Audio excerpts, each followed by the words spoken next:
Bismillahirrahmanirrahim. Elhamdülillahi Rabbil alemin. Ve salatu ve selamu ala Resulina Muhammedin ve ala alihi ve sahbihi ecma'in. Esselamu aleyküm ve rahmetullahi ve berekatuhu. Muhterem Müslümanlar. Bugün oruç ayının 14. günü. Bu sohbetimizi insanların ihtiyacını giderme hususunda o meseleyi anlatacağız. İslamiyet'in şöyle bir özelliği var. İslamiyet hayali bir din değil. İslamiyet havadan bahseden bir din değil. İslamiyet insanların hayatına dokunan bir dindir. İnsanların hayatını düzeltmeye çalışan bir din. İnsanlara yol gösteren maddi, manevi, aile, sosyal, sağlık her hususta inanç bakımında, ibadet bakımında, sağlık bakımında, ekonomi bakımında insanların hayatına dokunan bir dindir. Ve İslamiyet'in yayılma hikmetlerinden birisi veya da sebeplerinden birisi odur. İnsanların hayatına dokundu. İnsanların güncel meselelerini ele aldı. İnsanların sıkıntılarını dinledi ve ondan sonra da onlara çözüm üretti. Resulullah'ın ve sahabelerin ve ondan sonraki Müslümanların bu kadar iyi bir şekilde milletin kalbinde yer alması budur. İnsanların hayatına dokundular. İnsanların sorunlarını dinleyip de çözüm ürettiler. Hayali bir din değil. Televizyonlarda konuşup da kimsenin anlamayacağı bir din ve bir kelime de değildi. Ama maalesef bugün biz Müslümanlar, imamlarımız, zenginlerimiz, hocalarımız, doktorlarımız, politikacılarımız, toplumun ileri gelen insanları birçok kesim halkla ilişkileri yok, kesilmiş. Üst tabaka, elit tabakadır artık onlar hangi tabaka söylüyorlarsa. O tabaka kendi aralarında yiyorlar, pişiriyorlar. Odur, başka bir şey değil. Fakat halka kulak veren yok. Halkın anlayabileceği bir konuşma yapan kimse de yok. Halkın derdini dinleyen kimse de yok. Halkın sıkıntılarını dile getiren kimse de yok. Maalesef öyle bir şey. Kim bir dereceye gelir, akademisyen olur, bir kravat takar, ondan sonra bir gözlük, bir takım elbise, bitti.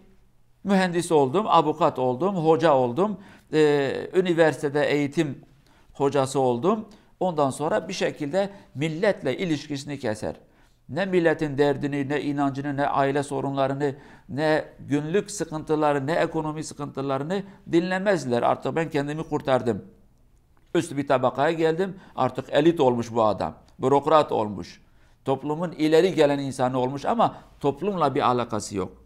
Ama halbuki İslam diyor ki insanlarla kalkın oturun. İnsanlarla haşr ve neşr olun. İnsanların dertlerini dinleyin ve o ihtiyaçları gidermeye çalışın. Ve en büyük makamlardan birisi insanların sıkıntılarını dinleyip de derman olmaya çalışan insandır. Bu insan gerçekten çok değerli bir insandır İslamiyet'te. Allah emir etmiş, diyor ki iyilik yapın. وَاَفْعَلُوا الْخَيْرَ لَعَلَّكُمْ تُفْلِحُونَ. Hayrı yapın, iyiliği yapın, güzelliği yapın. Kurtulacaksınız muhakkak. Ama maalesef bugün biz gerçekten halkla ilişkimizi kesmişiz.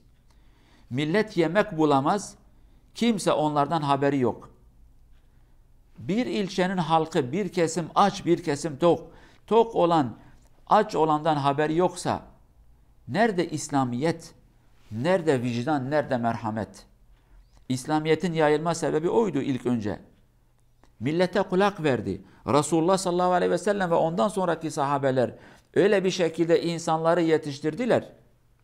Resulullah onlar da yetiştirdiler ki milletle kalkıp oturdular. Milletin sıkıntılarını dinlediler. Meşhur olan bir hadis vardır. Bugün pratikte olmayan bir hadis maalesef. Aramızda onu uygulayamayız. Veya da uygulayan yok maalesef. Çok az. Kendisi tok, komşusu aç olan bizden değildir. Bu meşhur hadis. Maalesef bugün konuşmamızda var, pratikte yok. Ondan dolayı bugün İslamiyet'e karşı, Allah'ın dinine karşı bir soğuma olmuş. İnsanlar bile oturmuşlar. Sizi de denedik maalesef. Siz derdimize derman olmadınız. Ey imam, ey şeyh, ey zengin Müslüman, ey camiye giden, ey hacca giden, her yıl ömreyi kaçırmayan, ömreyi kaçırmaz. Ramazan'dan Ramazan'a senede bir iki sefer ömreye giden. Bu ömrelerin parası sen 10 fakire, 100 fakire verebilirsin. Efendim 2 senede bir hacca giden 50-60 bin lira para verir. Belki daha fazla. Sen bu 50-60 bin insan parayla 50-60 aileye 2-3 ay masraf yapacaksın. Maalesef bugün büyük bir hatadayız, büyük bir sıkıntımız vardır. Bugün biz bazı ibadetleri yapar, seviniriz. Fakat bazı ibadetleri yaptığımız zaman sanki can veririz, o kadar zor. Bir Müslüman farz olan hacı bir tarafa bırakacağız. Farz olan namazı, zekatı, orucu bir tarafa bırakacağız. Eğer milleti sevindirmek normal bir ibadet, sünnet olan bir ibadet kadar ve daha fazla bize tatlı ve hoş değilse imanımızda bir sıkıntı vardır. Sen namaz kılarken kendini kurtarırsın, sünnet namazı senin için bir karakter, bir puandır. Fakat bir hastaya, bir fakire, bir yetime, bir ihtiyaç sahibine el uzatsan sen başka bir insana fayda vermiş olursun. İslamiyet sadece kendini kurtarma değil, başkalarına da yardım etmektir. Peygamber Efendimizin birkaç tane hadisi vardır. Kısa olarak bazı kelimelerini söylememiz lazım. Diyor ki sallallahu aleyhi ve sellem, kim bir insanın ihtiyacını giderse, hani onların ihtiyacını gidermek için yola düşmüşse, Allah da onun ihtiyacını giderir. Allah da onun sıkıntılarını giderir. Kim bir insanın darlığını gidermeye çalışsa, giderdiği zaman adamın borcu var, adamın evinde yemek yok, bir sıkıntı var. Doktora gidecek, gidemiyor, hastadır, yürüyemez. Arabanı durdurdun, adamı arabaya koyup da 500 metre, 1 kilometre götürdün. Eğer bunu yaparsa Allah da kıyamet gününde onun sıkıntılarını giderir. Allah'la bir ticarettir. Yani ben yaptım da millet beni teşekkür etmedi. Boş ver milletin teşekkürü. Önemli olan Yüce Allah'ın şükrüdür. Yüce Allah'ın nimeti ve merhametidir. O unutmasın yeter. Allah'la bunu yapalım. Ama maalesef bugün yok. Milletin işini görmüyoruz.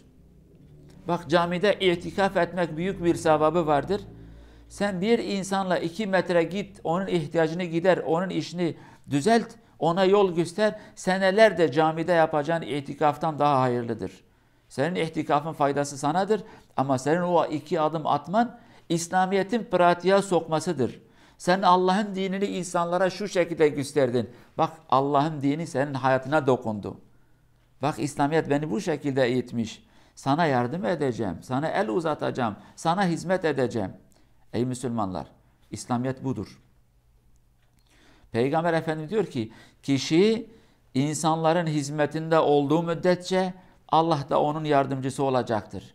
Millete yardım ettiğin müddetçe Allah da sana yardım edecektir. Başka bir hadiste diyor ki, insanların en iyisi insanlara faydası olandır. Bugün birçok insan vardır, erkek veya da bayan. Maddi imkanları yok, kendilerini idare ederler. Fakat o imani bir gayretle mücadele ediyorlar. Şuna telefon ediyorlar, bu adama gidiyorlar. Ya şurada 2 aile var, fakir yetim. Evlerinde yemek yok. Onlara bir şey ver bakayım. Zar zor onlardan alır, onlara götürür verir. Bu insan, bu milyarder olan veyahut da camide akşama kadar konuşup da bir işi yapamayan insanlardan 1000 kat daha iyidir. Çünkü İslamiyet'in güzel ruhunu gösterdi. İslamiyet'in o pratik olan tarafı, Resulullah'ın o merhamet olan yüzünü gösterdi insanlara. Resulullah odur, rahmet olarak gelmiş. İnsanlarla kalkar oturur. Milleti unutmazdı, ihmal etmezdi. Onların ihtiyacını gidermeye çalışırdı. Bazen yaşlı bir bayan, bazen küçük bir çocuk peygamberi durdurur, onu götürür, peygamber onunla gider, ihtiyacını giderir. Ya yüce Resul, yüce peygamber, ben şöyleyim, tenezzül etmem demedi. Veyahut da başka bir mesele eğitimle ilgili. Bugün bazı imam kardeşlerimizin konuşmaları basit, yumuşak, normal insanların anlayabileceği konuları anlatırlar ve basit kelimelerle. Bakıyorsun ki eleştiriyorlar. Yok efendim, konuşmaları çok basit. Çok basit olacak tabii. Sana konuşmuyor ki. Sen kendi alemine girmişsin. Bilmeyen annene, bilmeyen bacına, bilmeyen dedene, bilmeyen evladına, dinden bir şey anlamayan kardeşine anlatıyor. Sen anlatmadın ki. Sen hoca oldun, profesör oldun, üniversite mezunu oldun, master yaptın, doktoran var, uzman oldun. Ama onları unuttun. Ama bu insan unutmadı. Alimlerimiz diyor ki, Müslümanların kalbinde taht yapan alimler, milletle beraber oturup kalkan insanlardır. Diğerleri herkes başka bir alemde. Ebu Bekir, Ömer, Osman, Ali ve diğer değerli sahabeler niye kalbimizde böyle büyük bir yerleri var? Bizden biri oldular, insanlardan biri oldular. Onlarla beraber kalktılar, oturdular. Dertlerini dinlediler, sıkıntılarını giderdiler. Başka bir aleme gitmedi. Ben üstünüm, benim kapıma gelme, sen kimsin? Öyle değil. Allah Azze ve Celle bize bu inancı versin. İnşallah biz de milletin derecesinde iner. Milletin maddi, manevi, sosyal, aile hangi sıkıntıları varsa o hususta elimizden ne geliyorsa gidermeye çalışalım. Cenab-ı Allah bizi insanlara hizmet eden insanlar eylesin.